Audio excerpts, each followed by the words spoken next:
Good day mga kapiso. Guys, ipapakita ko sa inyo kung gaano kalaki ang 45 days kumpara do sa ating Sirama Chicken. Yan po yung ating 45 days. At yun pa yung isang kasama niya. Ito lang kinuha ko para sample natin. Siya po ay magpo 45 days na sa bukas, Sabado. Tapos meron siyang kaedad na mga Sirama Chicken ko na kasabay nilang pinanganak. Tingnan niyo po yung size nila. Ayun, may tatlo kong Sirama Yan, yung maliliit na yan, tatlong yan.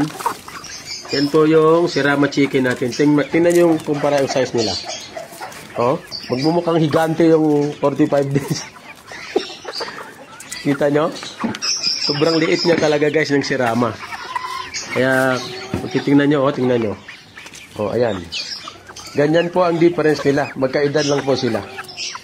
So, ganun po kalit. Kaya itong Sirama ay sa pagdating po sa size, talagang smallest chicken in the world po sila. Yan na po yung tatlo nating saka yung ating 45 days. So, nakita nyo guys.